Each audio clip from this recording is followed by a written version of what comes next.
for this gentleman who has contributed immensely for the Indian Roads Congress.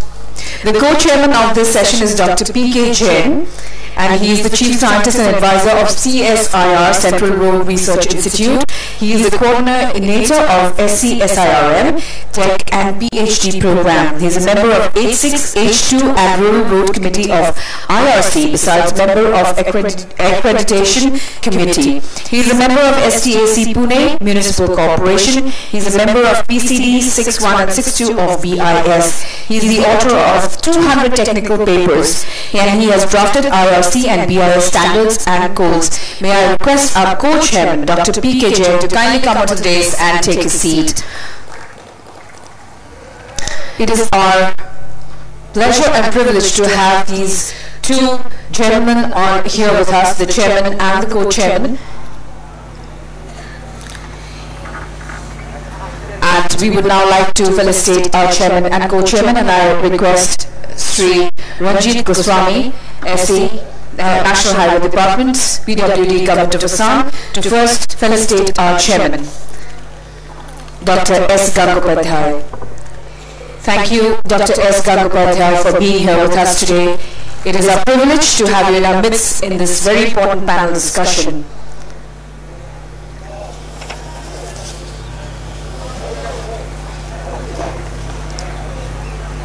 And here is Sri Ranjit Goswami felicitating our chairman, Dr. S. Gangopadhyay, the traditional Assamese style with a fulab gamusa, a bouquet, and a book titled Cha Garam by Arun Kumar Datta.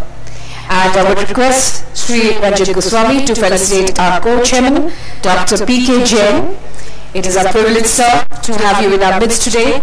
Here is Sri Ranjit Goswami felicitating our chairman, co-chairman, Dr. P.K. Jain, in the traditional Assamese style with a fulab gamusa, a bouquet, and a book titled Cha Garam by Arun Kumar Datta. I'm sure both our chairman and co-chairman will enjoy reading this book. This is an archive of Assam tea.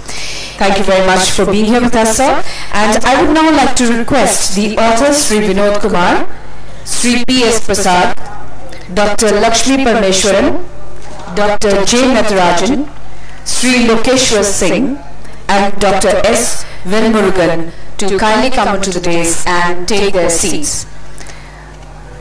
This, I assure you, delegates, is going to be a very interesting session, as we have a galaxy of very, very interesting personalities here amongst us. They have done a lot of research in their work, and here they are amidst us today. The authors, Sri Vinod Kumar, Sri P.S. Prasad, Dr. Lakshmi Parmeshwaran, Dr. J. Natarajan, Sri Lokeshwar Singh, and Dr. S. Velmurugan, here on the dais, along with the chairman and the co-chairman.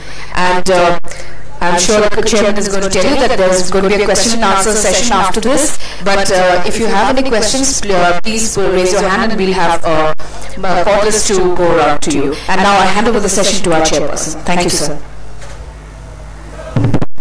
Thank you very much, and a very good morning. And a hearty welcome to this session. Unfortunately, the size of this hall is not commensurate with the number of people sitting here. I am afraid, but I guess some people after 2 hectic days, they will be joining us shortly. They may be on the way. This is a very important session. Those who are really interested to know that what R&D was carried out during the last year and how this research is progressing, how its outcome is being translated into field. These are certain things that we will discuss. So what I will do perhaps is that after my opening remarks, I will request the presenters to make the presentations, and then my co-chairman, Dr. P.K. Jain, will sum up the deliberations. We have 4 presentations on the general report on road research by Vinod Kumar, P.S. Prasad, Dr. Lakshmi, and Dr. Nataraju, followed by 2 general presentations by Lokeshwar Singh and Dr. Velmurugan at the end. So I request all the presenters to take not more than 12 minutes. Okay? If you can complete before 12 minutes, nothing like it.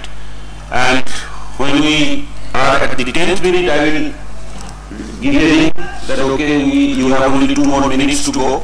So that is how we should proceed.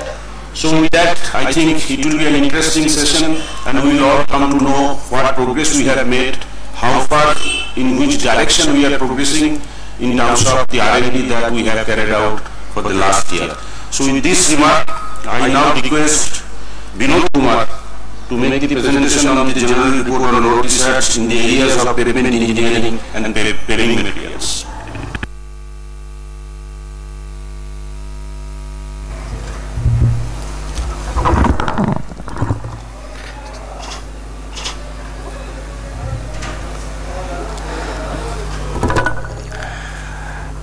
Respected Chairman Sir, Co-Chairman Sir, and fellow delegates, a very good morning to all of you.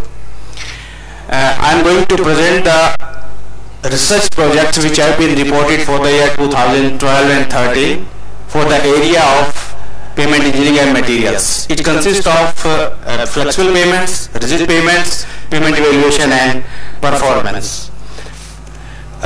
Total projects which have been reported for all these 3 payment areas is ongoing and completed 10 new projects. You can see that maximum number of projects are from flexible payment, and concrete payment is lagging behind a little bit, but I hope in the near future it will be taking up. Now, flexible payments. Development of low energy asphalt mixes using foam bitumen and bitumen emulsion. This project has been reported with the interim findings that when resident modulus, creep, fatigue, gritting tests were performed, it was found that mild warm mixes performed better than cold mixes with emulsion. Improved materials, mixes and design methods towards achieving reduced pavement thickness. It has been observed, it has been reported that higher resident modulus at high temperature was achieved with modified binders. Zero emission research initiative for solid waste from leather industry. Leather industry is generating a lot of waste in the form of chrome savings, and the objective of this project is to utilize those waste, solid waste, to convert it into the material which can be used easily for the road construction. Performance evaluation of test sections constructed with RBI 81 stabilized grade and subbase layers. Test sections using RBI 81 have been laid at several locations. You can see in the Tripur district, Tamil Nadu, then Hardoi district, UP, NH 58, UP, then Dadu Phagu road near Kufri, Himachal Pradesh, and it has been observed that when RBI 81 has been used in subgrade as well as in subbase layers, those sections are performing well for the last more than 2 years. Development of technology for superior performing bituminous pavement. Objective of this project is to develop a technology that addresses effectively the distress mechanism of bituminous pavements. So far, different available grades of the bitumen have been evaluated, and VG14, VG50 grade bitumen have been formulated, and interim finding is that bituminous mixes with VG50 perform satisfactorily. Laboratory and field evaluation of thiopate, that means sulfur extended asphalt. It has been reported that when the sulfur extended asphalt have been used in bituminous mixes, then it has performed better than the hot mix asphalt mixes, and it has also resulted into the 30 to 40% savings of the binder. Verification of flexible payment design, that means IRC 37 parameters using heavy vehicle simulator APTF. This facility is available in CRI, and test sections were laid in CRI and tested with APTF, and then it has been observed that unidirectional and bidirectional loading produce different rut depths at the same load level. Definitely bidirectional loading is creating higher rating than the unidirectional. A statistical model has also been developed to predict the rut depth based upon the loading and mix parameters. Development of emulsion based hard wire mix for road construction. Test sections have been laid near Rajkot, and control section was laid with the VG30, and test sections were also laid in CRRI, and they were tested using APTF, and it has been finding that the performance of emulsion based half-bath mixes and VG30 based half-bath mixes are comparable to each other as far as performance is concerned. Development of a suitable methodology in terms of repair treatment of defense runways in emergency. It was a requirement that whenever some emergency repair of the runways has to be carried out, what sort of measurements should be taken, what sort of treatment should be taken. And it was concluded that SDBC cold mixes are very good for the varying courses when these emergency repairs are to be undertaken. Mixed seal surfacing may also be used, and base course should be stabilized with geogrid and glass grid before laying the above layers when in case of this emergency repair of airports. Demonstration of cold mix technology for structural layers of flexible pavement in Assam. In fact, test sections were laid in near Guwahati, and yesterday I came to know that many delegates have visited this site near Guwahati to have a first experience of what this construction methodology is. Interim findings is that laying of BM, SDBC, MSS using emulsion is possible even with the existing machinery of HMA. No special machine is required, and cold mix construction is 15 to 20% cheaper than hot mix asphalt construction, and it is feasible for inclement weather and wet conditions also. Demonstration project on use of plastic waste for road construction and study on its suitability to Kerala conditions. Plastic waste was used for the construction of roads, and it has been observed that plastic coated aggregates have reduced water absorption, they have improved binding properties of the binder, and they have improved the stripping resistance also, and test sections laid with a plastic coated aggregate showed better performance. Now come to the rigid pavements. A novel process for making fly ash based advanced geopolymeric material useful for making advanced cement free concrete and advanced ligno-silico-aluminum materials.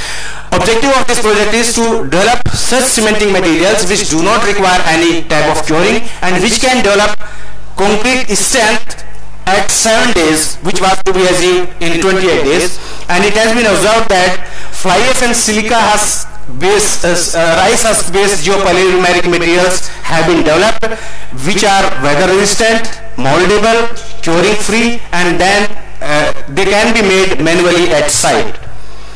Utilization of industrial waste, jarosite in pavement quality concrete and dry link concrete. Jarosite is a waste of zinc metallurgical industry. It is a very fine material, and it has been tried in PQC and DLC mixes, and it has been observed that it is a non-pozzolanic material, so it cannot be used as a partial replacement of the cement, but being a fine material, it can be used in combination with coarse aggregate as with coarse sand as a replacement of sand only.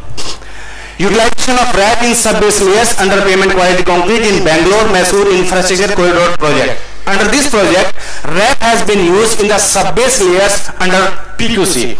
150 mm thick sub-base with 76% RAP, 20% WMM, stabilized with 4% RBI-T1. This was used as a sub-base under PQC, which is 180 mm thick, and it is reported that section is performing well. So RAP has got a application for sub-bases under PQC also. Investigation of causes of long-term cracking in concrete pavements on national highways. This is a major concern of all our national concrete highways which have been constructed in the last 8-10 years.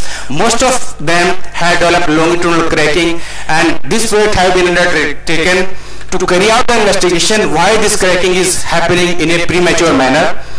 And it has been observed that longitudinal cracking is happening in outer lane in the middle third. At various locations, DLC subbase was also found to have cracked under PQC. People are guessing that this kind of cracking is taking place because of black cotton soil, because of less compaction in the subbase, in the subgrade and subbase layers, or because of delayed socket joint. But this investigation has revealed that none of them is the primary reason for the cracking. Primary reason for the cracking of all our concrete national highways is fatigue failure of concrete in longitudinal direction under repetitive heavy axle loads. Now, you can see these two cracks in the bottom photograph. DLC as well as PQC both has cracked. Now, whether DLC cracked first or PQC cracked first, and why fatigue cracking is taking place in longitudinal direction when we are designing our concrete pavement for the fatigue cracking in transverse direction, all these answers, all these questions have to be answered, and perhaps very soon we will have a final report, final conclusions, and we will get the answer to all these questions as well as the measures which will prevent such kind of cracking in our future concrete pavement construction. That will be available very soon. Study of dry-line concrete mixes with 7-day strength of 7 MPa using OPC, PPC and PSC. Idea is that very strong sub-bases under PQC are undesirable. They will induce higher strength. So idea is to reduce the existing guidelines of 10 MPa requirement at 7 days to 7 MPa at 7 days. And it was observed that even if we use 100 kg cement per cubic meter of DLC, requirement can be fulfilled, and with the cement aggregate ratio of 1:14 to 1:16 will be sufficient. I think these guidelines have already been incorporated into the revision of DLC code, which have been accepted by the IRC. Utilization of waste foundry sand in pavement quality concrete and dry-line concrete. Foundry sand is again an industrial waste, and it can be used in place of as a partial replacement of fine aggregate sand up to 20 to 30%. Now, pavement evaluation and performance. Effect of surface texture of bituminous and cement concrete surfacing on skid resistance. The objective is to develop correlation between surface texture depth, which is measured by sand patch method, and skid resistance, which is measured by British portable tester number. Field tests are in progress, and very soon we will have a correlation between the two. Development of management system for maintenance maintenance planning and budgeting of high-speed corridors. The major objective of this project is to calibrate SDM4 software for Indian conditions.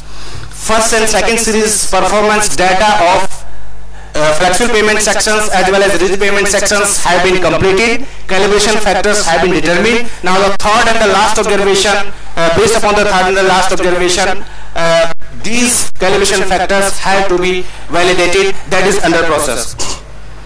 Performance evaluation of new bituminous materials and mixes. Objective is to lay and evaluate test sections of stone matrix asphalt, macro surfacing, hot mix asphalt and waste plastic mixes, and to compare their performance. Last sir, it has been observed that there are more distresses on waste plastic sections and least distresses have been observed on hot mix asphalt test sections. Points for discussion are use of waste and margin materials in road construction, cold mix technology, low energy asphalt mixes, economical design of pavements, longitudinal cracking of concrete pavements, use of industrial waste in PQC and DLC. And list of organization is CSIR, CRRI, CSIR Central Leather Research Institute Chennai, Gujarat Engineering Research Institute Vadodara, Alchemist Technology Limited New Delhi, GMR Infrastructure Limited Hyderabad. Thank you. Thank you very much. Thank you so much, Vinod. So we will take up the next presentation. What we can do is that after 4 presentations are complete, we may go for fluid intervention. So I now request Prasad to make the presentation on geotechnical engineering area.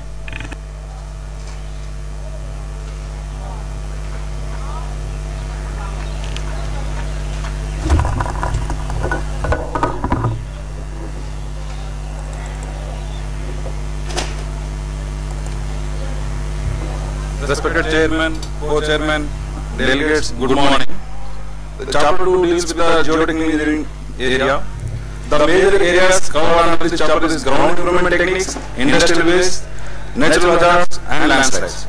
The number of projects reported, completed 14 and ongoing 5. The projects reported for the first time, reviewing the pavement design for thermal power plant in Blackwater area, Gujarat, innovative technologies for utilization of waste and water materials for road construction, engineering of disaster mitigation and health monitoring for safe and smart built environment, evaluation of geosynthetic reinforced wall with the different active materials, development and evaluation of soil layering technique for the stabilization of vertical cut slope for the construction of underpass, reviewing of pavement design for thermal power plant road in Blackwater area in Dahej, alternative to constructing a thermal power plant in Dahej, Gujarat. The entire area consists of a block cotton soil. These first two photographs showing the area. See, the block cotton soil is highly swelling in nature. For the construction of internal roads, the consultants suggested coastal non-swelling soil. The properties are already mentioned in the table. So the thickness of the CNS layer is 900 mm. The CNS layer is a artificial material. It should be prepared in the site, but it is very costly. So instead of CNS layer, 800 mm thickness of dredged sand from Narmada river is used as an alternative to CNS soil here. So this is the photograph showing the dredged sand confined between the embankments. Engineering of disaster mitigation and health monitoring for safe and smart built environment. So the total number of landslides reported on NH58 is 345. So the main aim of the project is preparation of database. The database contains primary information, geological information, geotechnical, causes for the landslide and remedial measures. Evaluation of geosynthetic reinforced wall with different backfill material. For the construction of reinforced earth wall, interfacial friction factor is the most important. So for determination of interfacial friction coefficient, pull-out test can be conducted. The pull-out test facility is available at CRI. This equipment is suitable for extensible and inextensible reinforcement. So here it is showing a typical example. The RE wall constructed with a Babarpur bondage and Delhi seed. So Babarpur bondage as a backfill material requires a lesser strength of the geogrid compared to Delhi seed. Development and evaluation of soil nailing technique for the construction of underpass. The soil nailing technique is a very old technique, but here the main objective of the project is the development of soil nailing technique for a cohesionless material for the purpose of subways, underground multi-level parking, basements and underpass below the existing roads or railway lines with structure. Here this figure shows the load versus settlement curve. So the soil with 6% moisture content, it is showing better than the without soil nailing. Ongoing and completed project. So the total utilization of industrial waste like a copper slag, Geropix and the central waste for geotechnical applications. Utilization of RBA 81 for different applications. Jaico soil for prevention of water ingression into the soil and asphalt concrete. Guidelines for landslide management on Indian roads. Site stabilization for platform construction and a hilltop at Diglipur. Use of the geotextile in road construction and amendments a demonstration project in Akalam campus, Thiruvananthapuram. Copper slag is a waste generated during the processing of copper. It is basically a cohesionless material. The annual production is around 2.5 lakh metric tons. So the material considered for the present study: superfine copper slag, fly ash, and granulate copper slag. The main findings: the geotechnical characteristics of copper slag is suitable for embankment and subgrade material. However, the embankment should be covered with a good soil cover. Copper slag is highly permeable and good geotechnical properties. It favors its utilization as a structural fill material. About 15% of the fine copper slag can be used as a replacement of fine aggregate in DBM and BC mixes. Use of Gerosite or Geropix in road work. Gerosite is a waste produced during processing of zinc. So the Gerosite is stabilized with 2% lime and 10% cement to get a stable Geropix waste.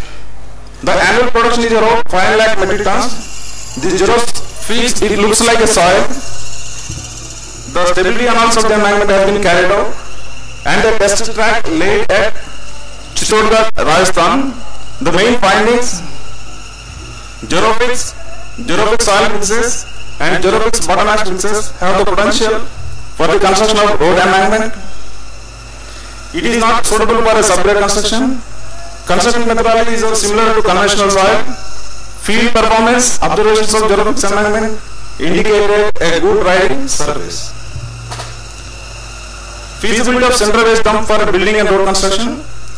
This is a central waste is a almost 70 years old dump and 45 meters high.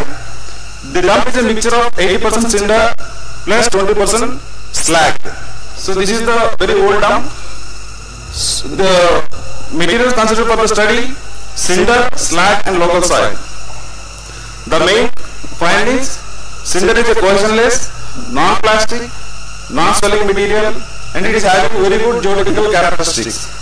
And this material can be used for an embankment construction. 38 to 60% of cinder material can be used as a replacement of fine aggregate in subbase and base material, but this material is not suitable for bituminous layers. So runway shoulder stabilized with RBI 81. In Rajasthan, the runway shoulder stabilized with RBI 81 to improve the strength requirements and to control on a foreign objects.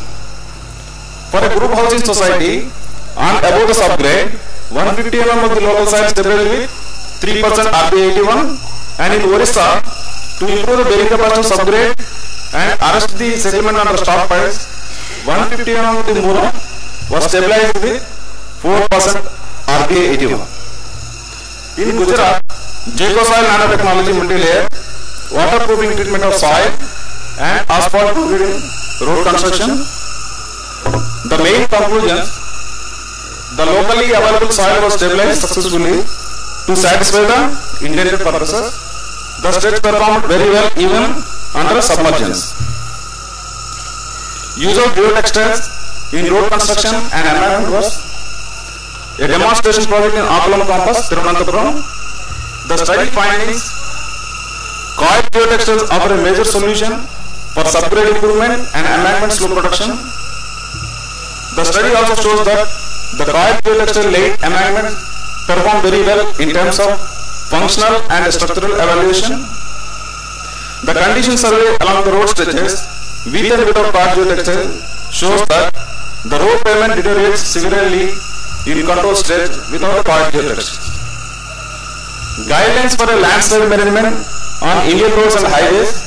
The main scope and output is case records of some major landslides and identification of areas of concern, landslide hazard mapping, vulnerability and risk assessment, scientific investigation of slopes and landslides, landslide instrumentation, monitoring, prediction, forecasting and early warning, landslide risk reduction through improved planning, design and construction practices, technology for landslide prevention and remediation. The main internal findings: the guidelines will be prepared in the form of practical usage handbook for road construction agencies. Site stabilization for a platform construction on a hilltop at Diglipur. This site is located 360 km from the port layer. Here they want to construct an important structure on it above the hill. Here around 10 lakh cubic meters of soil they have excavated and they dumped on the downhill slope. Because of loose dump, it created two landslides. One is on the revenue side and another one is on supply godown side. Because of the landslides, many number of buildings collapsed. The main causes for the landslide: weak geological formation, high rainfall, deforestation, inadequate drainage and production measures, coastal soil, differential subsidence, debris are loosely dumped. So the stability analysis have been carried out and the remedial measures suggested: horizontal drainage, dental concreting, nailing with short grit, along with the longitudinal and transverse drains.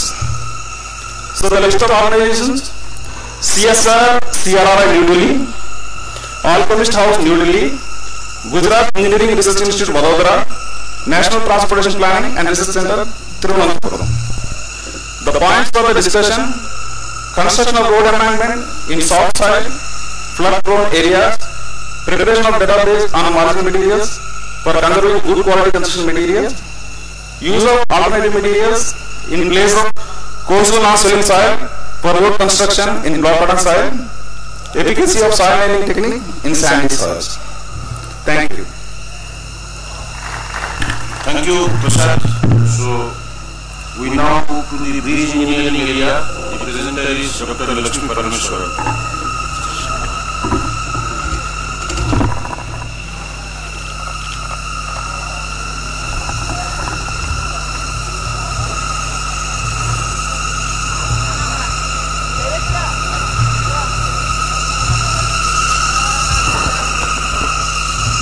Respected Chairman, Co-Chairman and delegates, very good morning to all of you. I am here to present the General Report on Road Research in India, Section 3 on Bridge Engineering. You can see that altogether there are 7 projects, out of which 4 are completed, 2 ongoing and 1 new project. And this gives the list of the completed project. So coming to the completed project, the first one reported is the development of 1 prototype of the Mobile Bridge Inspection Unit by CRRI. And you can see the inspection arm, and it is mounted on a Tata truck, and it has the horizontal arm has a range of 10 meters and width of the platform is 0.75 meter, and the maximum load on the platform during the inspection is 400 kg, and also it can go beneath the deck for 8 meters, and the various dimensions are also given. So the first one shows the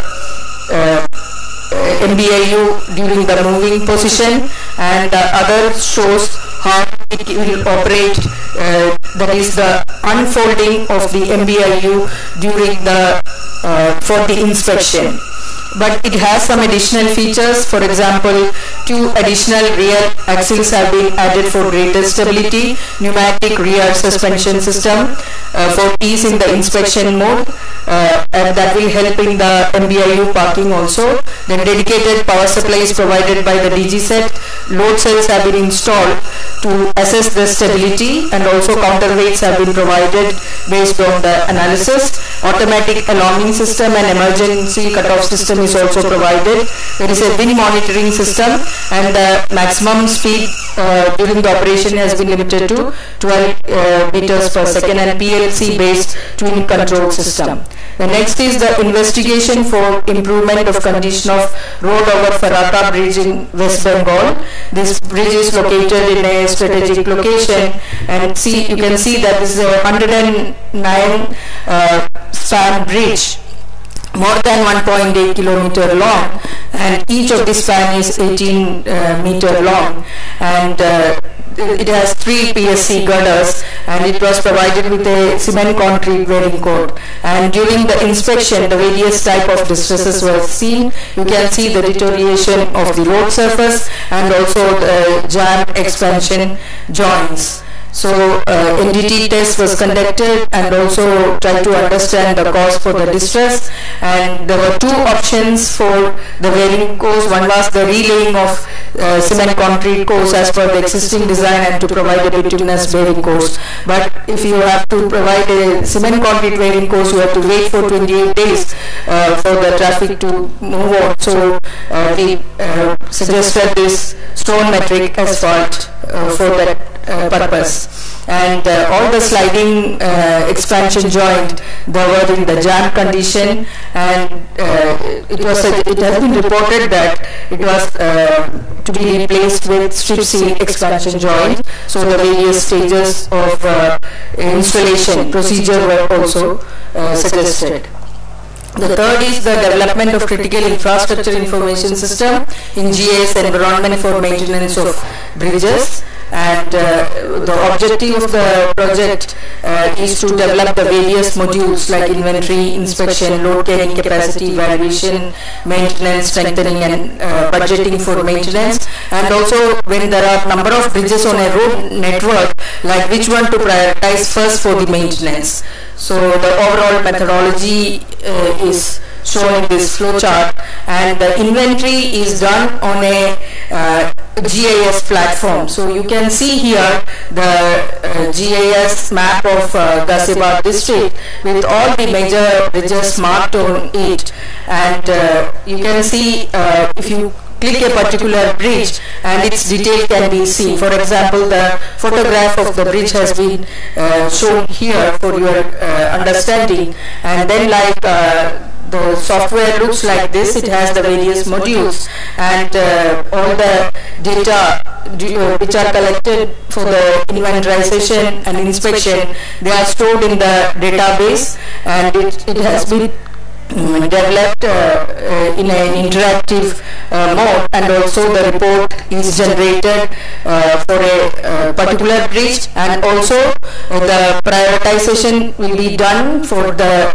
network of bridges. And training has been given to more than 120 engineers by workshop at Delhi and in Coimbatore. The third project is the distress diagnosis and rehabilitation of a PSC girder bridge on Mascaro River near Saharanpur. Actually, this is a two-girder PSC girder bridge and two-lane bridge with only two girders. And the methodology adopted was to inspect the bridge and also NDT testing, and as no drawings were available, even load testing was conducted on one of the span to find out what is the load carrying capacity. In fact, the load testing has to be stopped at 70% of the design load because it started, the deflection started increasing. Then the remedial measures have been suggested for this bridge for rehabilitation. The two ongoing projects are sponsored by Ministry of Road Transport and Highway. One is related to the creation of complete range of independent test facility, and the other is on corrosion susceptibility studies. So this study on corrosion susceptibility of steel reinforcement protected with anti-corrosive coating and or special treatments, and on ordinary concrete, embedded on ordinary concrete, and the other one is uncoated steel embedded in high performance concrete. So here, like the concrete grades what we are studying is 35 MPa and 40 MPa, and concrete types is ordinary and HPC, and various protective coatings which are given in IRC 112, they have been included, and hot dip galvanized bar, zinc aluminium coating, fusion bonded epoxy coating, cement polymer composite coating, TMT bar, and corrosion resistant steel. And mechanical tests on concrete specimen have been carried out, and exposure of these exposure tests, actually accelerated corrosion tests, that is both under the salt spray chamber and carbonation, that is in progress. You can see some of these views of the laboratory tests here. And next one is the creation of complete range of independent test facility.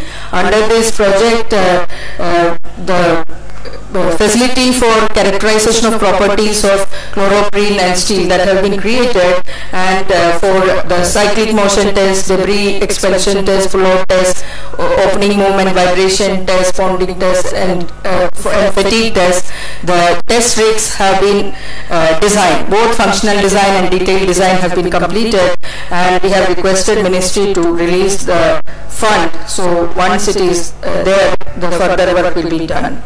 Then the new project is the characterization of various type of waterproofing membrane to study their effect on RC slabs with our service life of bridge for 100 years.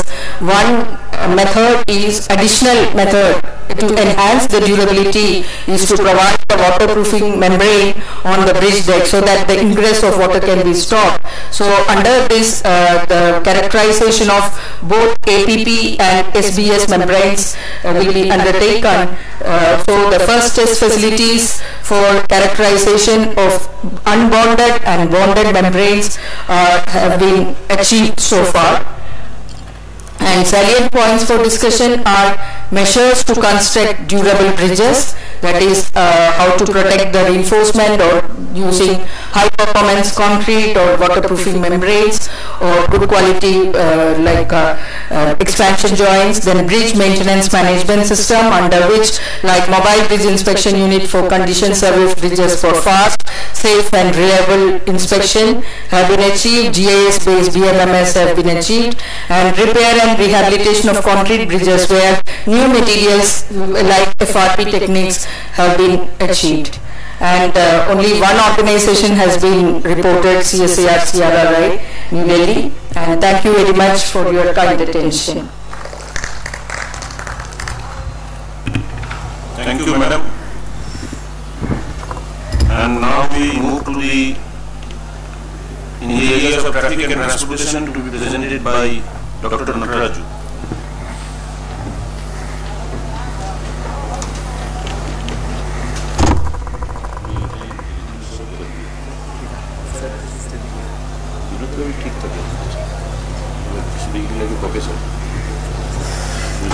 respected chairman, co-chairman and delegates.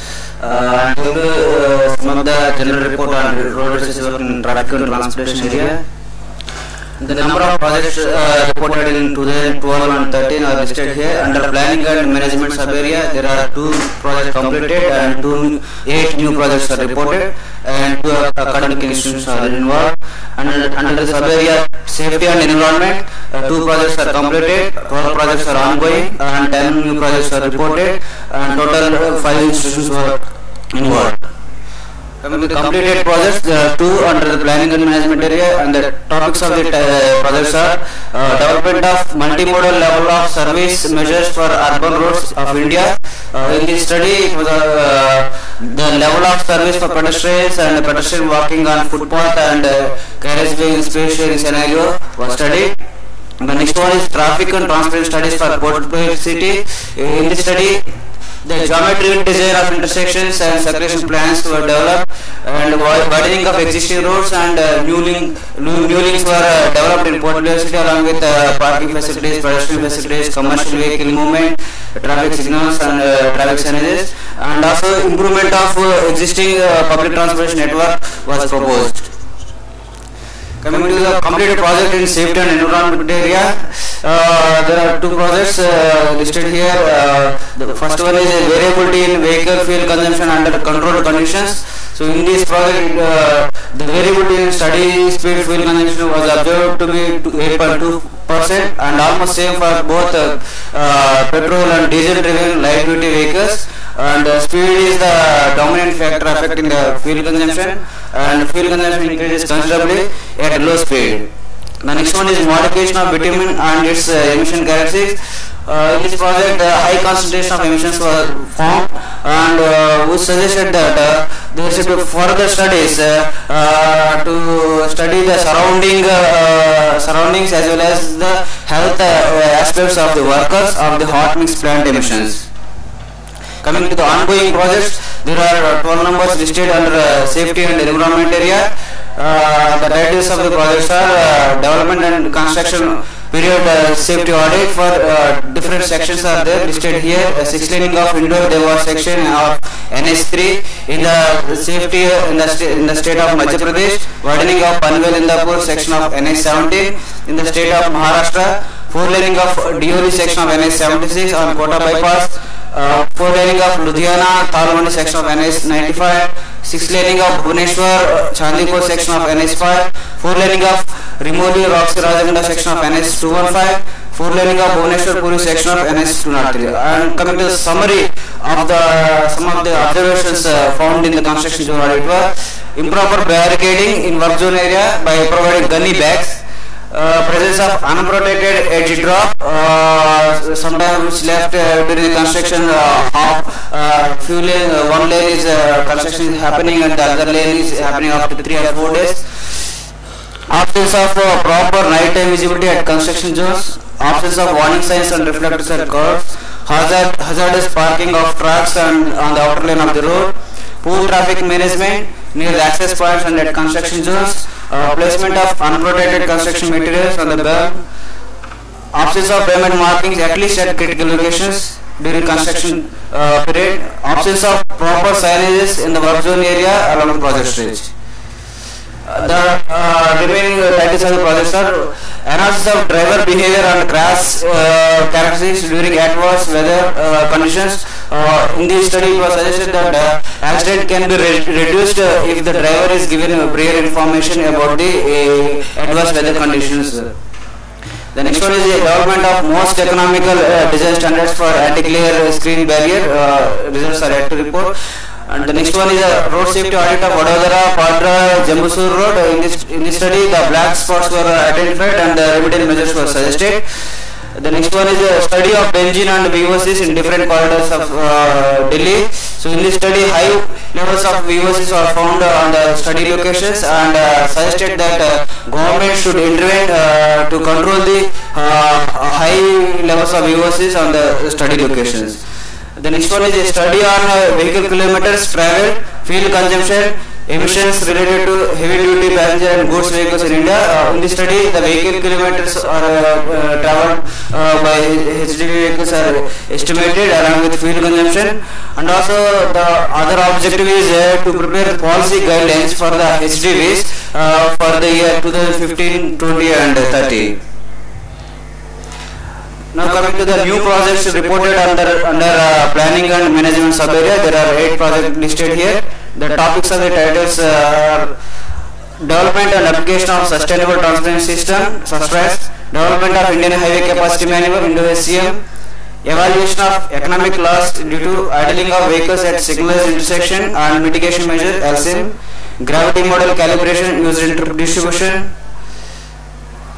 optimization of city bus routes using GIS technique, case study of Vadodara city, effect of type of lead vehicle on headway in 2 cities of northeast, Silchar and Shilla, traffic studies for junction improvement of major road corridors in Ahmedabad, traffic studies for major intersections improvement in Vadodara city.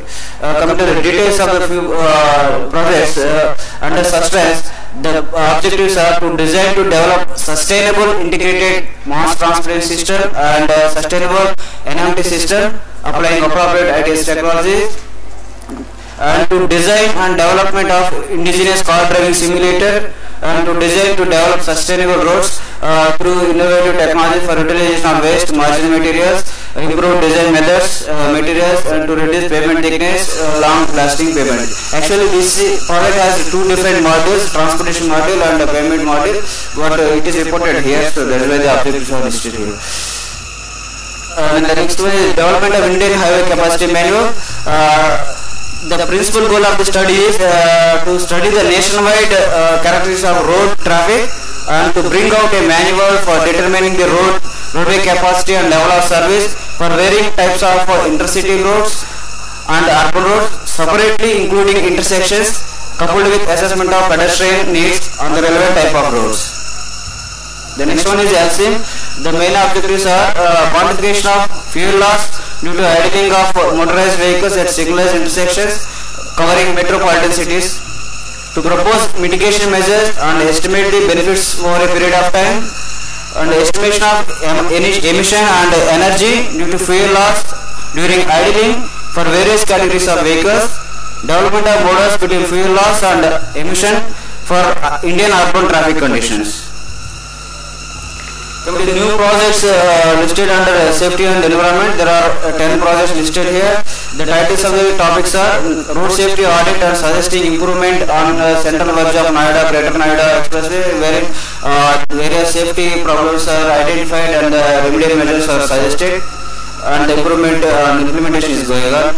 And road safety audit of PV Expressway project from SDI Hospital, Mahidipatnam to Aramgarh Junction in Hyderabad. Road safety audit and design safety measures of selected stretches from Umre to Vasat Junction in Gujarat. Few of the safety issues observed in the above projects are the vegetation growth in front of the crash barrier, which is not serving any purpose for the safety. Then vegetation growth obscuring the traffic signs, and then poor condition of the road here, and then unauthorized pedestrian movement crossing on the main road expressway due to lack of pedestrian facilities.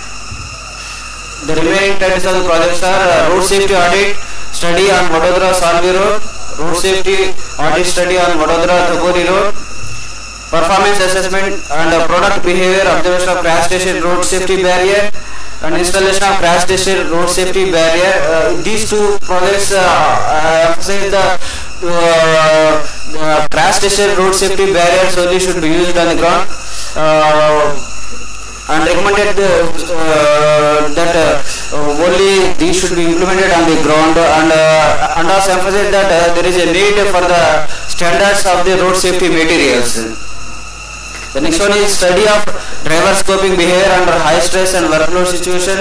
In this study, the reaction time of drivers under low stress and high stress situations are studied. And the next one is design of rotary at Karnaman intersection Ghaziabad, then traffic sensors on Vadodara Salvi Road. Coming to the dissertation works reported during the year 2012 and 13 under various subject areas in traffic and transportation work. Under the sub-area planning and management, there are 15 number of projects reported. And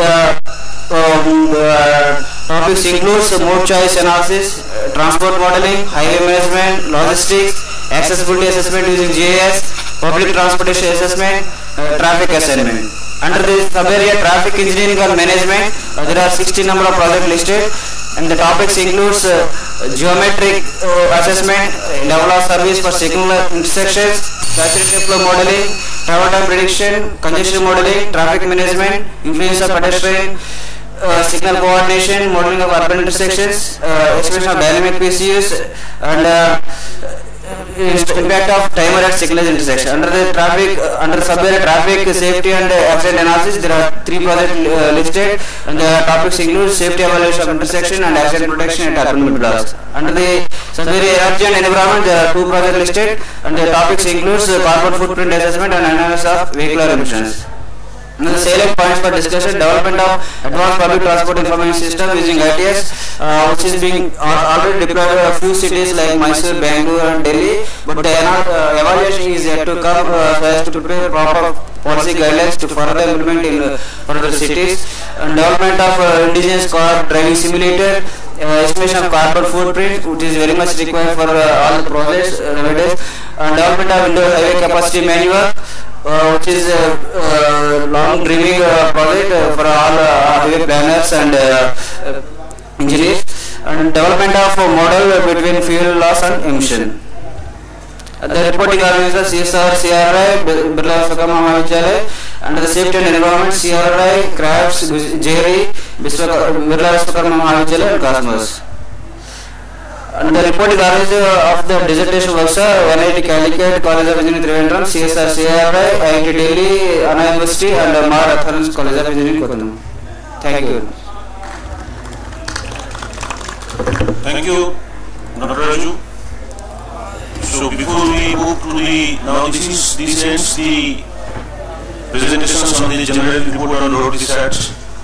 So what we can do that before we move to the 2 technical presentations, we may have about 5-6 minutes for a brief floor intervention for these 4 topics on which the road research was presented for the last year, and then we will move to the next 2 presentations. So if you have any queries or questions on these 4 presentations, kindly raise your hand. Yes, Professor Sikdar. Mike Delji. Mike.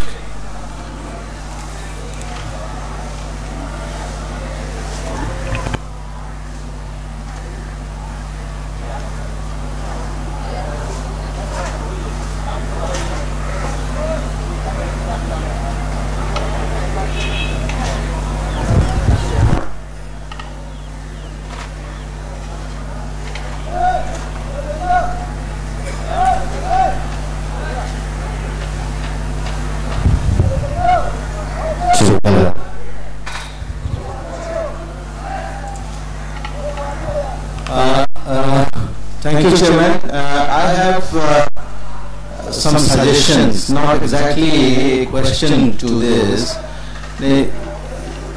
Actually, the states are reporting that the signage are very difficult to manage and maintain in non-urban areas because these are stolen or whatever it is, particularly for the metal value of the post. Not the sign board itself. Board has been tackled by making it alloy or resellable value being less. Now, can there be some research to see what kind of alternative material can be used for sign posts, and that would go a long way to have these signs in place when they are there. Similar thing for the delineators. Same story goes with the delineators. They are also stolen. If it is metal or any such material, because of its resale value, these are not found in place. That's what is my suggestion to do research. The other issue is that the state PWDs are little worried about the reflectivity of the signs, the quality of the material supplied to them.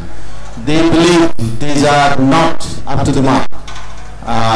But they don't have the testing materials or testing equipments.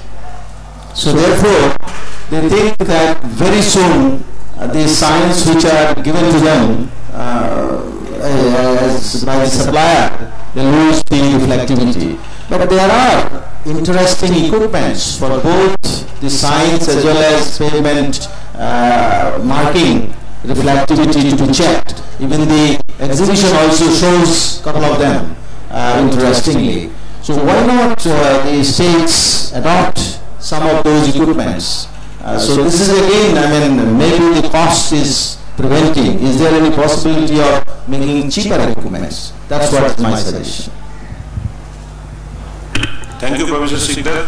We will note this point, and I guess anybody will be, interested to make a proposal for a sponsorship and get onto it. Definitely, this is a very practical, suggestion made by Professor Sikdar. We will definitely see that at least some organization or any academic institutions come forward to take up this project. Any more suggestion, question? Yes, Raju sir. Mike.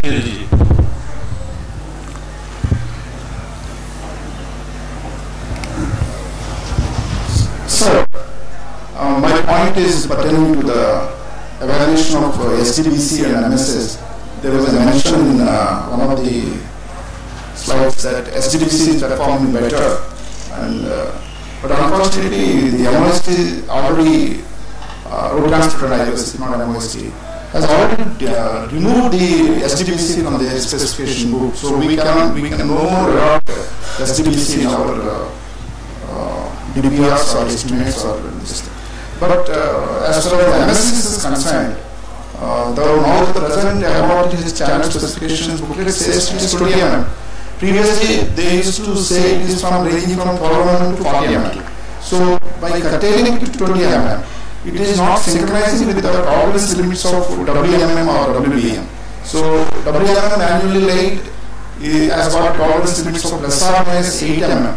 So if you restrict your MSS to 20 mm, then the thickness will come down. In certain locations it may come down to 12 mm or 14 mm. So in that context I request whether can you put your suggestions to Ministry of Road Transport and Highways so that this dichotomy can be resolved.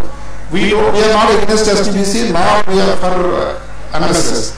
But unfortunately once you are removing a specification and restricting MSS thickness, we are having problems with the vigilance and ACB. They are almost writing very elaborate letters to the government as if we have committed and we have some vested interest in putting extra thickness. Because we have, as far as MSS is concerned, we are providing only on the newly laid WMM materials. And if you are providing only 20 mm, because of the case wheel problems, in the first 6 months itself, the cut is going to happen up to 8 mm or 6 mm. So there we want at least 25 mm, that specification should enable us to do so. Thank you very much. Okay. I request Dr. Jain to have Actually, the issue of that is SDBC and MSS performance, I agree with Dr. Raj's recent revision of MORTH. There is no SDBC specification, but it is still a part of IRC specification, which is adopted by state highways or MDRs, etc. So it is already there in practice. It is not removed from practice only, it is removed from practice using SDBC on national highways. So it has to be used on state highways and other category of the roads following the IRC specifications. And secondly, the performance presented is for cold mixed SDBC and cold mixed MSS, particularly for low volume roads only, which is suggested for low volume roads and climate like northeast where heavy rainfall is there. So it is very much required, and it is included in recently yesterday a code of guidelines for coal mix were released, and it is there. Coal mix DBC is already there. So the data presented by the author will be useful. So this is regarding the thickness of MSS. The concern is genuine, and earlier specification also MSS was not 40 mm, it was 20 to 25 mm.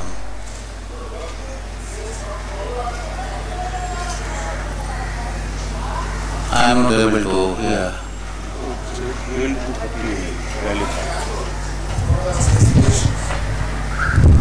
The working manual, it says I can send the extract from 12 mm to 40 mm, you can choose. But the data is meant for 20 to 25 mm. Yeah. The data is meant for 20. But you can use from 12 mm to 40 mm. Okay. In special cases. Yeah.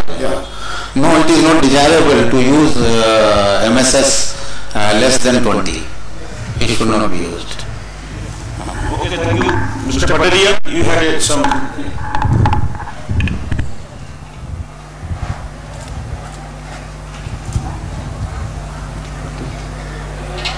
Sir, my only suggestion, it is not a specific question or a comment on any one of the presentations.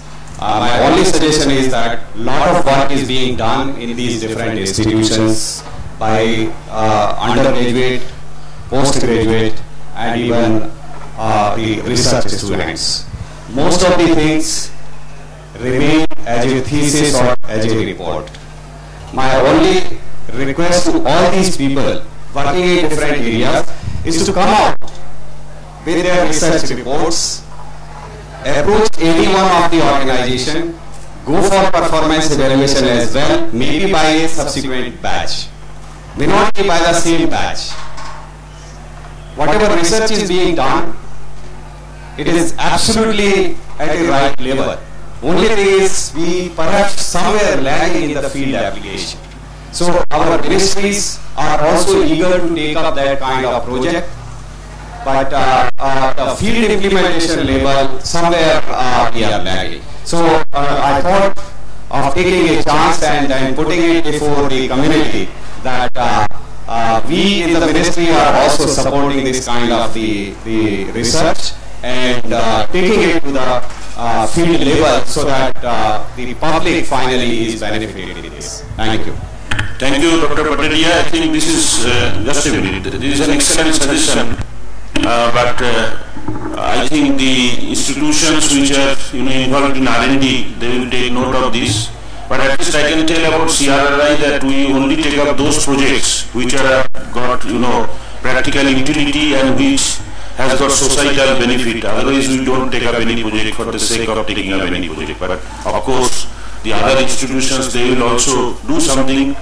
I think Dr. Pataria's suggestion will be very valid if they do accordingly. Yes, sir. After this, we will move to the two presentations left.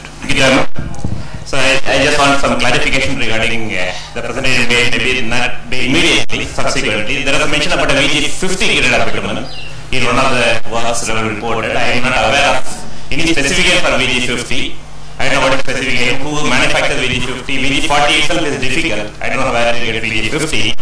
There was also mention about half-form emulsion. I don't know what is meant by half-form emulsion. Because as far as I know, emulsion is the whole mix. I do not know what is meant by half-form emulsion. Third was about the use of RAP as a sub-base material. Because sub-base we expect it to behave like a drainage layer. I don't know how RAP can serve as a drainage layer. The performance of the report to be very good. If so, is not drainage essential? I do not know. Perhaps a study has been carried out about the influence of RAP material on drainage. Then fourth about the fatigue of concrete pavement lateral cracks. If it has been a fatigue crack, then the crack should have extended for the entire length. But it is isolated to only short pockets. I do not know as how far we will attribute it to be a fatigue crack for 20 meters, 20 meters, 30 meters in a stretch of 100 kilometers. And last, there are two more points that we want to tell. People have been asking time and again about the application of road research. I think thanks to CRRI for compiling and bringing out to this audience what research means, what the application of research. I am sure that what has been presented today answers most of the questions in the mind for many of the people who ask what is the application of research. It is for the state PWD, it is for the ARC, it is for the ministry to take this research and bring out specifications in the respective states, in the schedule of rates. It is for the state government and as well as central government to bring it in the schedule of rates and the manuals. And it is not for the researchers to bring it, the theory to practice. It is lies in the hands of the researchers. To answer the question of Mr. Pateria, I personally feel that CRI can have a different role altogether. I have been thinking about this long time. See, we have been talking about many major projects. I personally feel that many times the students try to find out a topic for research. For example, I can even say the payment performance study.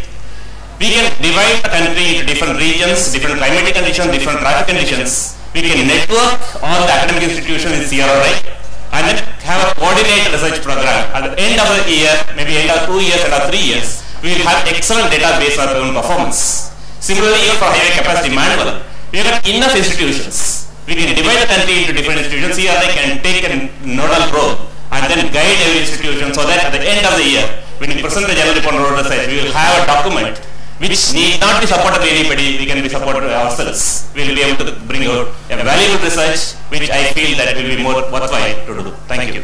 Thank you. Actually, CRRI has already collaboration with, you can answer. You can be brief, otherwise we are running out. At least first 2 questions will be answered by Dr. P.K. Jain about VG50 and about emulsion-based half-bar mixes. But as far as RAP sub-base is concerned, that can be utilized in place of DLC. We will have a dependency layer of GSB. About that, we can use RAP in place of DLC and then we can use PQC. As far as this fatigue longitudinal cracking is concerned, it has extended to several kilometers and whatever is left, it will extend to that area only, that area also in the years to come. It is basically the fatigue under the heavy loading and it will destroy the whole length of this concrete Tesla highways. Time will come and you will see it, sir. Actually, there is no drugs for research. And in this country, we have yes, sir. The climatic variation maybe -40 to maybe above 50 degrees centigrade. And VG50 is not a part of a specification, but CSIR, Central Road Research Institute, has done the attempt to develop VG50 grade, which is equivalent to BP 600 grade, international grade, and it is very much required for heavy traffic, heavy loading conditions and very high temperature conditions. VG50 grade is very much required. CRRI has developed VG50 and a draft specification, a tentative specification of VG50 has been prepared based on the R&D, and part of it is presented by Mr. Vinod Kumar, and soon there will be a full-fledged publication on VG50 and performance of VG50 grade bitumen in its mixes.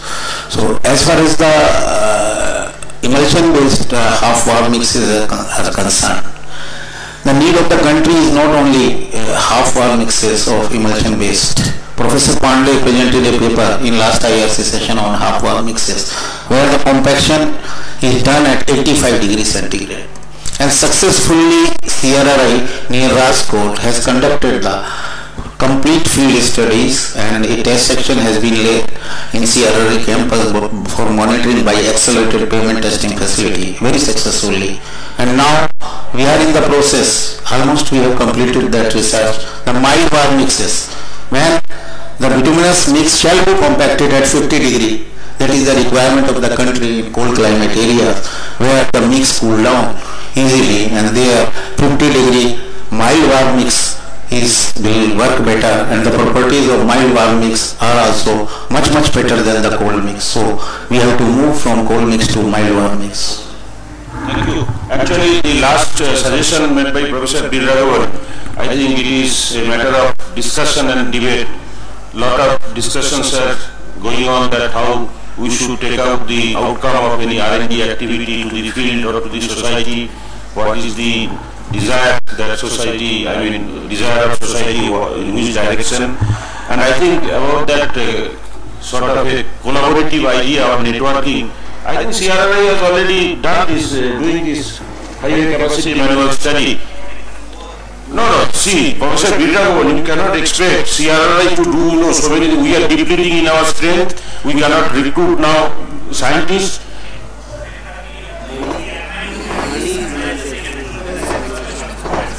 So that we are doing, to some extent we are trying. And this, another thing is fund position.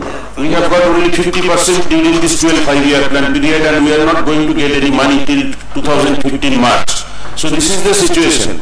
The amount of effort that we have made, and of course this is a challenge, that if you do not have fund, if you are short of fund, how to progress, how to make effort. And I request other institutions also in our country or in abroad to come to us and make their effort for collaboration. Let it not be one-way type of thing. We have done, and there was a lot of apprehension in fact when we were taking up this highway capacity manual studies, that people were questioning that how you can handle so many IITs, that you are taking them on board. So it has happened and it will be, I think I am 100% sure that it will be a successful project. We can do some, if there are some loose ends, we can always make it up. So with that, friends, we are very happy. There was very interesting suggestions, questions and things that we discussed so far. Okay, you take few seconds, please, 12 seconds. I really appreciate the idea of Professor B. Raghavan, and this idea can be implemented. We have so many IITs, and if all these IITs every year organize a researchers meet, there we can discuss what we have done, what we should do. Well, this is a request. Other than IITs also there are NITs and other engineering colleges, they are also there. So it is up to them, we cannot tell them, but in CRRI whatever best possible is, because we have found one thing is that whatever project we do, it has to be in the networking mode. Not a single institution can carry out so successfully. This is our thinking. I think time will tell what is right, what is wrong. So now we move to the technical presentations. Lokesh sir, your presentation is on automated detection and measurement of pavement stresses using imaging system. Lokesh sir, 12 minutes, okay?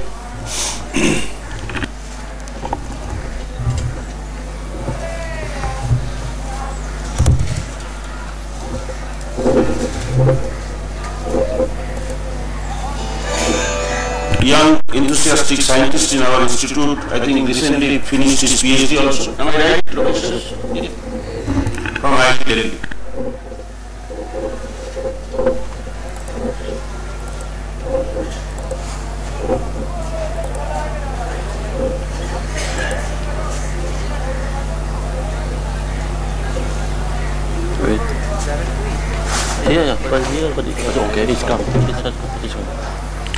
Very good morning, respected Chairman of the dais and ladies and gentlemen.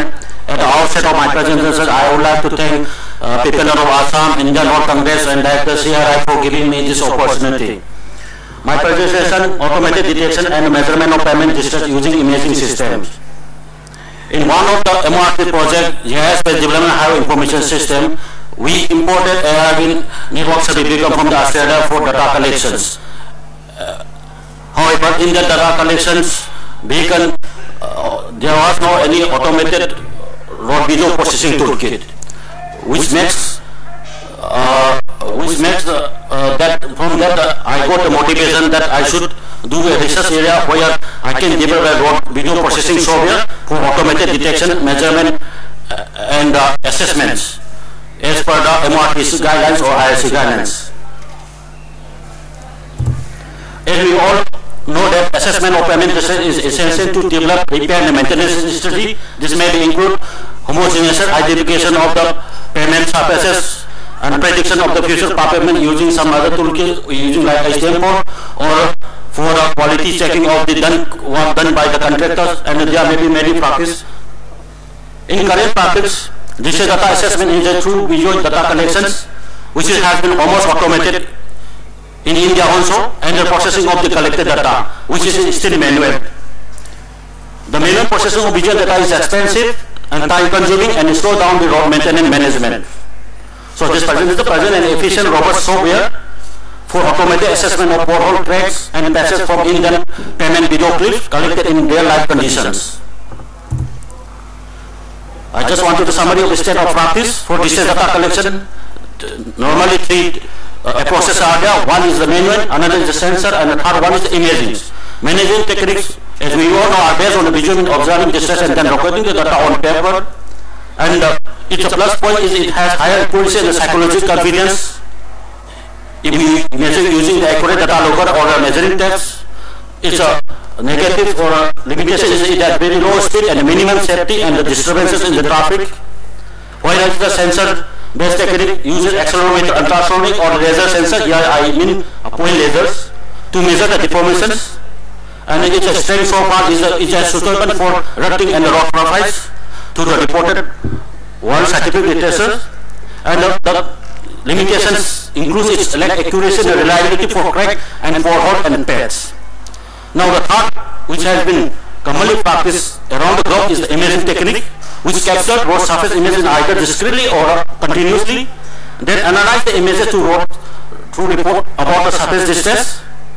So far in field practice what we have is automated digital data collection, which is in the visual information, maybe in the image or video. However, the negative point is the manual data processing.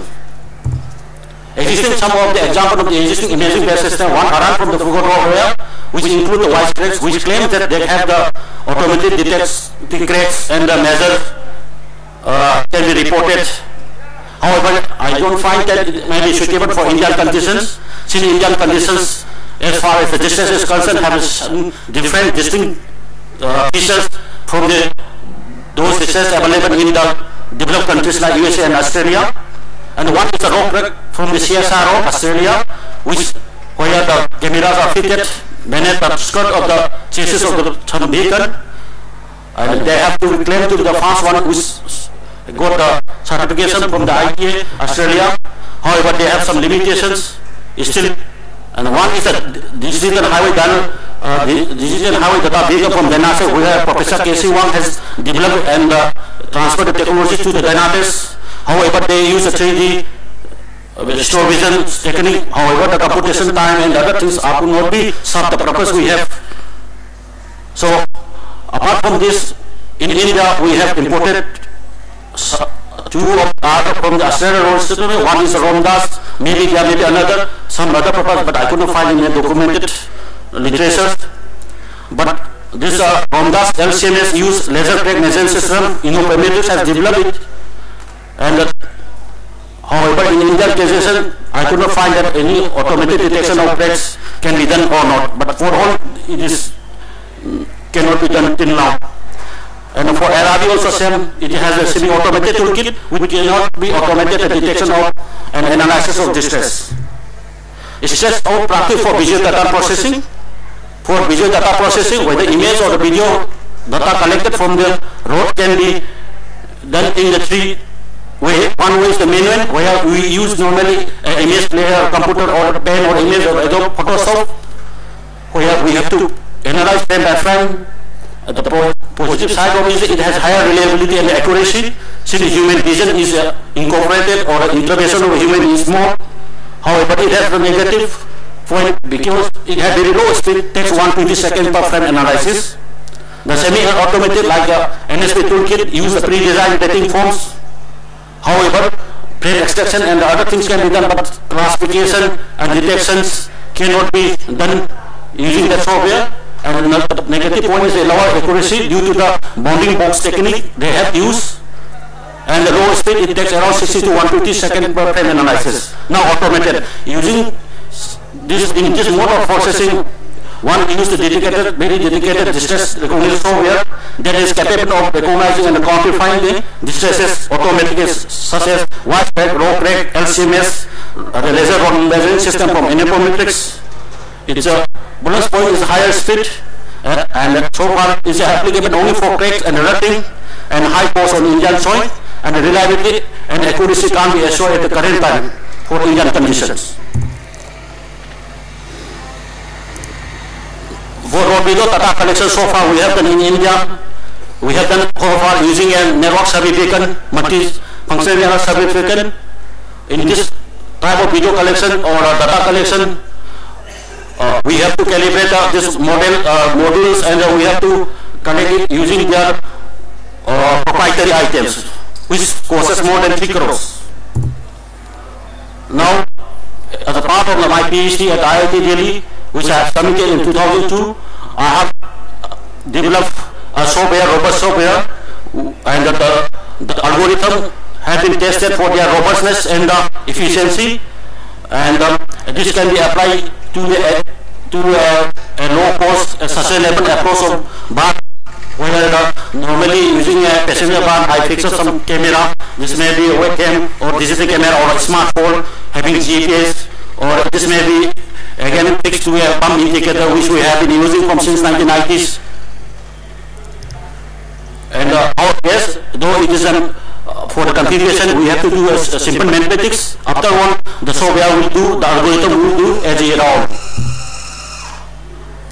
Now, my presentation, that's what I propose, an automated video processing software, how the software is function. Once I have collected the video clips using a bar, low cost approach, or using the network survey beacon or some other equipment, I put it into the toolkit in the software in the one mouse click, just mouse click having just process. It will give automatically the frames without distress, which can be used for homogeneous identification of payment. That it can give the frame with or without power holes, it can give frames with or without cracks, and it can report as per the MORC 2004 or any adjacent required. And when I tested is the performance, it found to be 60 times faster than the manual toolkits. Development of the software, just a summary. First, video data is subjected to a one which I call different frame selection software. More detail is given in the reference number 3 in Journal of Transportation AEC in January 2014 issue, and this software gives a frame with distress and frame with distress. Once I have got the frame with distress, it is subject to another algorithm or software which I call critical distress detection measurement classification. This software gives a frame with mono, frames with caps, frame with patches, frame without press, caps and patches, and it can give the report as well the MORC 2004. The detail can be found in my reference number 6 for the technical. The procedure which I have used to identify quantum distress using the CDMC. Here I have used various image processing techniques. Some of the images are good for face detection, some of the images for medical image analysis, but these need to be optimized and modified based on the local condition, based on the distress property, based on the distress feature we have in the Indian condition. Past the original image, which I have been subject to the median filtering and other hybrid information based adaptive thresholding technique which I developed as a part of my PhD. Then through the various processes, the original image comes to be one image at the number 7, where the red represents the porehole, green represents the patches, and the blue represents the cracks. Like that, for having the crack with having a frame with distress, I applied the same algorithm and the output is the same. It will be analytically report as for the MORC, which I have already mentioned. I have tested, evaluated the performance using accuracy and precision report methods, and it was found to be around 90 accuracy in detection of the frames with cracks, portholes. However, it has low accuracy for accuracy detection of the patches. Like that, I have evaluated and developed CDMC software performance, its performance, and it took around 1.5 to 2.7, depends upon the type or the frame resolution or the amount of the critical object, amount of the distress present in the distress frames, and it found to be 60 times faster. The conclusion is the application of the state of image technique in payment distress has a loss of scope and the benefit due to low cost, high speed, objective and high accuracy. Data information generated using image processing technique can be directly fit into any GIS-based platform. Better efficiency and accuracy can be obtained in this time due to processing stage, as we can collect and analyze high resolution geotech videos, images automatically, and it can be reported every meter or every kilometer. The developed automated or video software can be used for speedy and accurate detection and measurement of parameter stress and report as per MORTC. Now, when I prepared this slide, I found one article in the Hindustan 11th January. One of the Delhi Police Commissioner Anish Shukla had given input that worrying facts on road, your safety is not in your hands. Worrying facts, police data stated 5 people die on the Delhi roads every day. Poor roads and the bad drivers are the two biggest reasons behind this message. So poor roads may be related to the bad maintenance also. One of the causes may be the bad maintenance. So the poor effective and sustainable road maintenance, management, detection and judicially utilization of the available fund for repairing the poor road practices may be a good choice or good approach towards improving the safety of the all road users. Thank you once again. Thank you, Lokesh sir, for a very interesting presentation. I think we will go to the next presentation and then we may have some few questions for these two.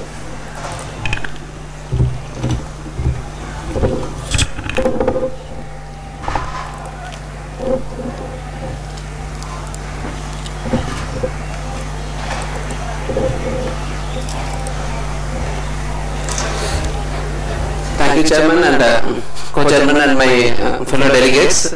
So this is a thing which we have recently done it, a study which has been completed about understanding the urban mobility in India and its implication on sustainability. So we have actually, this is a project which has been sponsored by IFMO, and where we were actually involved from CRRI and IISc and IIM along with some of the BRIC countries and OECD countries. So we know in Indian cities that we are due to the increasing road length and so many host of your traffic volume increasing due to increased vehicle ownership, the growth of congestion, growth of road crashes and growth of environmental problems resulting due to this thing is happening in terms of air quality degradation, noise and climate change and the growing fuel consumption. Like basically based on this, this study was sponsored by Institute for Urban Mobility Munich, Germany at that time in 2012, and we went about in accomplishing this study within about a year's time based on the secondary data collected for about 5 Indian cities.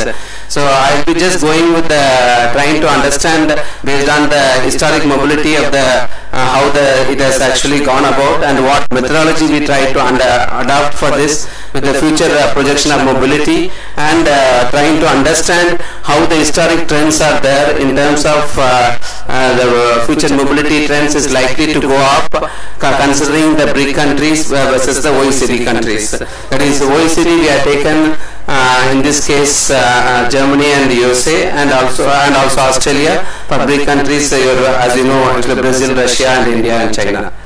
So the basic objective of this particular study is to make this comparative evaluation in terms of the mobility trends in these 6 countries, which includes this BRIC and your OECD countries, and wherein we try to go about in providing information about the status quo of mobility based on common indicators to enable its comparability, and also to provide systematic and a comparative bottom-up analysis of the future prospects and make meaningful information through collaborative and comparative elaboration. So basically, as I told you this thing, and who will benefit now? Basically, this is the thing which, since it is initiated by the thing, it is going to be one which is enabled for making existing information comparison and making a holistic view of how the recent and status quo mobility can be there, and gives a picture of where India stands compared to other developing and actually developed economies. And basically, if you see the historic thing, for this purpose, we have taken 5 Indian cities with varied population and other geographical location, as well as the other aspect of its extent of coverage of the area in that particular thing. So Delhi, Bangalore, Lucknow, Indore and Guwahati we have taken, and we have gone about in mainly believing on the secondary data source and getting first-hand information from the concerned organization and authorities. For that we had a stakeholder meeting also, and basically the profile of these 5 Indian cities, which as we all know is being the capital of the country, Delhi, as well as the 2 capitals of the different states like Bangalore and Lucknow, having this 8.5 lakh population and 2.9 million population rather, and Indore, which is basically evolving as one of the thing which is maybe called as mini Mumbai to some extent, and Guwahati being a gateway to the northeast. And the methodology which we followed here is trying to understand there are 3 different heads for understanding these mobility indicators. One is the demography and the economy, and the transport supply, demand and supply, and transport policy and regulation.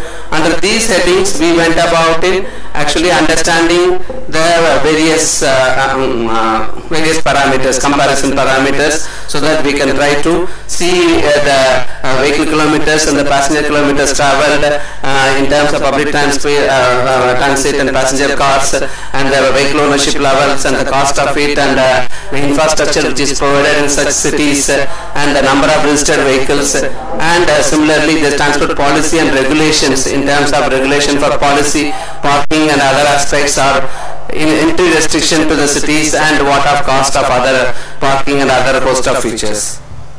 And we as part of the things also, as I told you, different stakeholders meeting have been held in different cities, trying to interact with all the consultative people who are involved in the city development.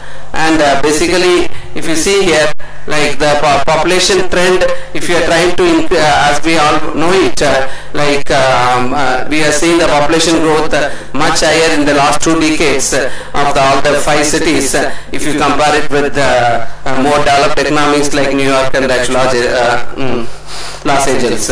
And similarly, the global urban population growth, we found actually, if you try to see it with the developed economies, again our developing countries have shown always an increase.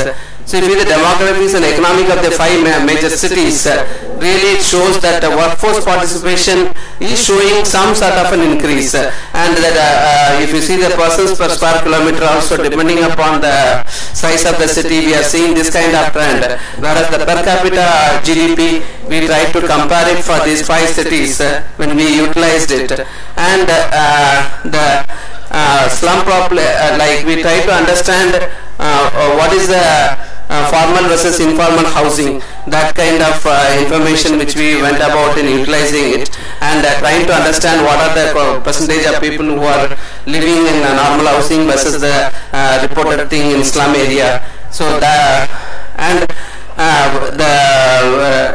percentage area and the green cover also was taken into consideration based on the different reported literature, and it interestingly found Bangalore is having the highest proportion of area under green cover, and this information also was taken appropriately. And the parking regulations in such cities, if you see, though as we see many of the CTTS study and CMP studies have evolved parking regulations, but if you see it on the paper, that thing is not much on the ground. It is not much of the thing is actually implemented, because if you see that parking regulations, sidewalks and sidewalks and the cycle paths are encroached by hawkers sometimes, and even sometimes for the parked vehicles.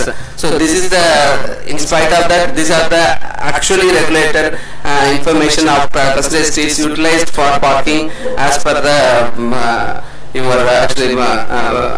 various reports which are available.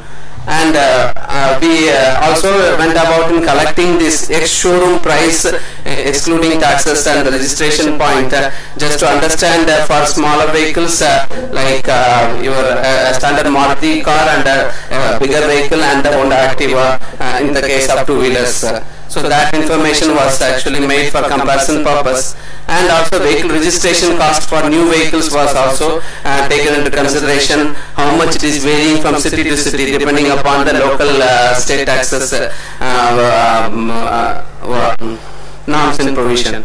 And the cost of public transport for the different kilometers of travel for these 5 cities also was taken into consideration. So from that we were able to actually utilize this data in a proper way. And the cost for parking in terms of the different types of parking, whether it is off-street or on-street parking, the information was compiled for the different cities, and which included for the even the malls as well.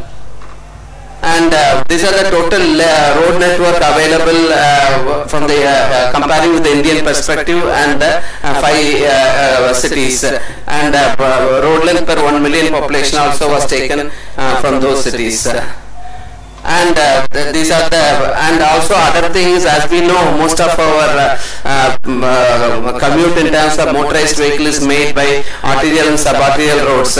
So we try to understand in each of the cities what is the total length of your arterial and subarterial roads in such cities, and we found like even for that matter from the various studies done by CRI also, it showed that about these 1,300 kilometers contributes for more than 75 to 80% of the BKT which is involved, and similar is the case in Bangalore also when we conducted the study. So this information was appropriately utilized when we tried to compare for the three countries. And other thing is in terms of the passenger rail network at national level, and comparing with the metro system which are available in the case of Delhi, and also about the 7 km which is operational in the case of Bangalore.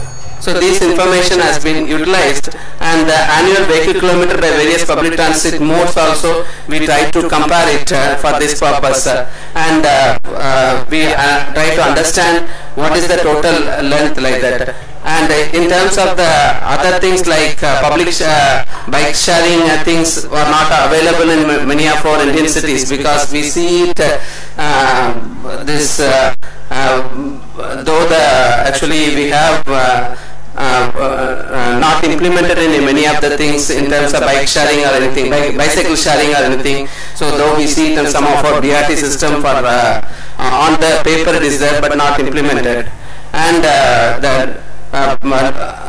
in terms of the other things like peak hour speeds, we try to understand for different cities. We found it is varying between 15 to 20 kilometers in each of the cities, and registered vehicles and other things also was and the other one is the vehicle ownership level is found to be highest in the indoor, and while higher in the car ownership is found to be highest in Delhi. And the passenger kilometer traveled, again the data has been compiled, and it really showed there is a huge increase obviously in the case of Delhi, and other cities like Guwahati we couldn't have the data. And passenger kilometer traveled by public transport also we try to take for all the cities, and obviously the metro travel in Bangalore, Delhi was accounting for a huge number. Metro in Delhi was, Bangalore was recently in operation in 2011, so that data was not much available.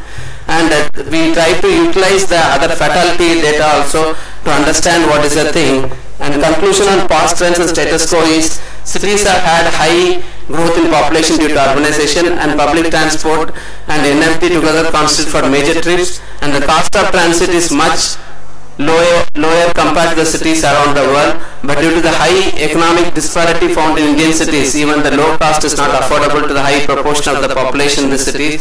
Two-wheelers also form a major share of trips, especially in the smaller cities of Indore and Lucknow, where the transit supply is insufficient, and even though the car ownership level in Indian cities is much lower compared to the other cities, it is growing at a faster rate. The highest number of cities per 1,000 population is found in Delhi, but the growth has been highest for Bangalore. Thank you. With this, we have just finally submitted the report by comparing with the BRIC countries. Thank you. Thank you, Dr. Velmurugan. Now, as per the allotted time, because we started 20 minutes late, so we have to wind up this session at 11:20. So this is the schedule. So now we may take 2-3 questions before I will request co-chairman to sum up this session. Yes, please. Can you tell your name and... I am Vikas Thakur, working as a consultant, road consultant. I have a question for the first author. What is the repeatability of the results with reference to manual distress survey when you do the automated software-based survey, distress identification survey on the same stretch on multiple occasions? The repeatability, that was the first question. Second question, what is the variation in the results that you will get when you do the automated survey at different times of the day? Because the image quality will be different when you collect the data at different times and under different weather conditions. So, if any studies done on that? In fact, let me add to this as well. That would help you to answer the question still better and extensively. Question: we would like to understand as to exactly what. I am sorry, let him reply this, then you can ask. This is only extension of that. That is why I said that it would be. This is only extension of that. The point is what exactly the process which you are using, if you can explain or diverse, by which you are saying that from the image you are able to know that this is the pothole or this is the crack. Because that only will convince a person as to if the same frame is utilized later on, then the software would give the same result, or if of a same place, if photograph is taken at different times, then it would give the same result. That is what is the extension. So far I have developed this protocol so based on the algorithm developed in my thesis. The accuracy and precision repeatability, normally I used to measure the performance using the confusion matrix, where accuracy is the how many frames accurately identify the frames with crack or frame with pores or prominence. But it is come up out of 31 video clips I tested with a different condition. The 12 video clips were captured using the network survey beacon in the Agra area near the Agra NH2, and the out of the remaining that one 19 are collected using the common camera, which Kotak is here, which have been collected from the infant one. There's one state highway number 1.